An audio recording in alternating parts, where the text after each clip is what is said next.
porque en Cuba nadie está preparado para establecer un sistema democrático, ni mucho menos una economía libre de mercado. ¿Qué delito hay que nosotros podamos establecer un sistema, unos estudios, para colocarlo en manos de aquellos que vayan a asumir el gobierno en Cuba? Además, señores, todos los cubanos tenemos derecho a soñar con la república que queremos. La república que perdimos, la perdimos también porque teníamos muchos defectos. Había falta de virtudes. Y todos los cubanos tenemos el derecho a soñar con una república. Con la república como la quiso Martí o la quiere cada uno de nosotros, como tienen derecho también los cubanos dentro de la isla. Y estamos tratando de echar las bases para una república que no dure 20, 25, 30, 40 años con otro exilio político, con otro presidio político, con la corrupción, con las bombas, con los muertos. Señores, tenemos que echar las bases para una república permanente, perdurable, grande, que dure cientos de años, donde los cubanos podamos vivir sin odios y podamos vivir en prosperidad. Y para aquellos que dicen que los exiliados cubanos pueden soñar con futuras anexiones o convertir a Cuba en otro estado de los Estados Unidos o convertirlos en una colonia, señores, yo les voy a dar una respuesta. Miren, el problema de Cuba no solamente va a ser de la transición del totalitarismo a la democracia. No va a ser solamente un sistema político que garantice el derecho a la vida, el derecho a la propiedad privada y el derecho a la celebración de contratos libremente entre partes contractuales. El problema de Cuba es un problema de reconstrucción económica y de restañar las heridas de carácter moral y espiritual del pueblo cubano. Y lo peor que le pudiera suceder a la nación cubana es tener que depender de la ayuda de cualquier potencia, incluyendo los Estados Unidos, para su recuperación económica. Nosotros nos dimos a la tarea de hacer un inventario.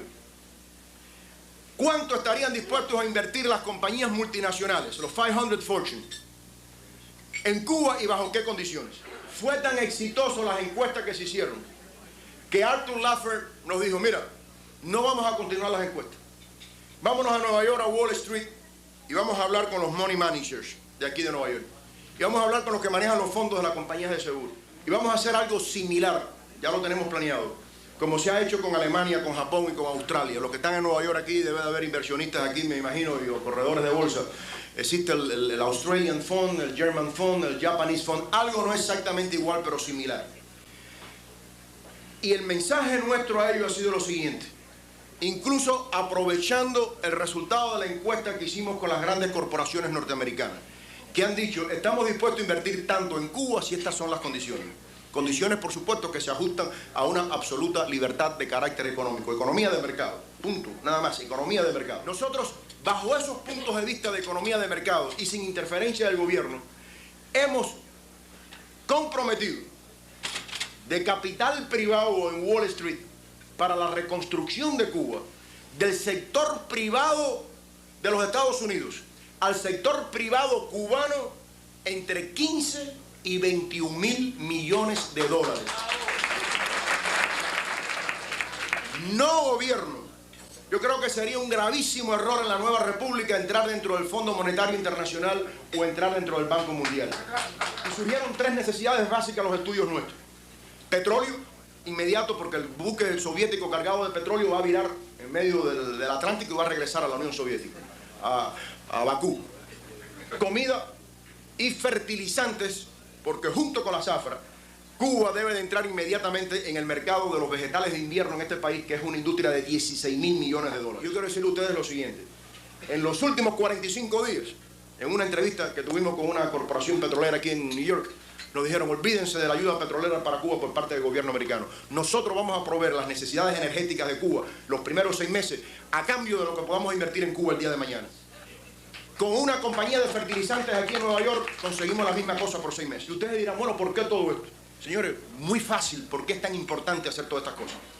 Primero, porque nosotros tenemos que hacerle llegar al pueblo de Cuba que nosotros no llegamos allí a buscar, que nosotros no llegamos allí a quitarle nada a nadie, que nosotros no vamos a reclamar propiedades, que no se le va a quitar la casa a nadie que la tenga, que nosotros lo que vamos es a dar, a contribuir, a ofrecer, a darle al pueblo cubano. Y a Cuba hay que convertirla en una nación de proletarios, hay que convertirla en una nación de propietarios, de proletarios a propietarios, de proletarios a empresarios, que el cubano se crezca por sí mismo. Y eso vamos a hacerlo a base de los créditos de carácter privado que nos van a ayudar y a contribuir, no solamente a ofrecerle este mensaje al pueblo cubano, sino a decirle, por ejemplo, al gobierno de los Estados Unidos, gracias. Gracias por lo mucho que ustedes han hecho por nosotros los cubanos, los de aquí y los de allá en Cuba. No hay ninguna nación en el mundo que haya abierto sus brazos y sus corazones y nos haya brindado las oportunidades que nos ha brindado este país. Por eso es que no podemos ignorar el destino de Cuba al lado de esta nación.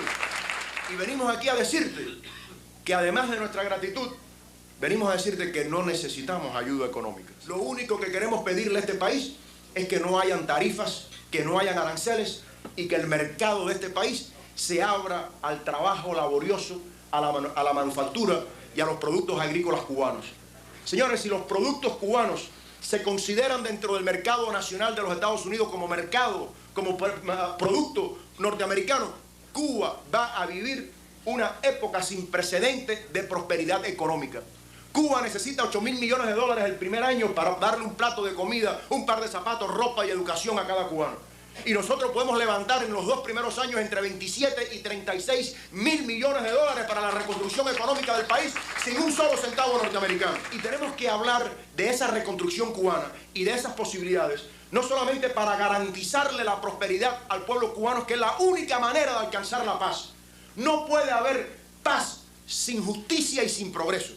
Si no hay justicia y no hay participación y posibilidad para el cubano, para que pueda afianzar su propia identidad y pueda comer tranquilamente, no va a haber tranquilidad y no va a haber un sistema que podamos disfrutar plenamente y por muchos años en Cuba.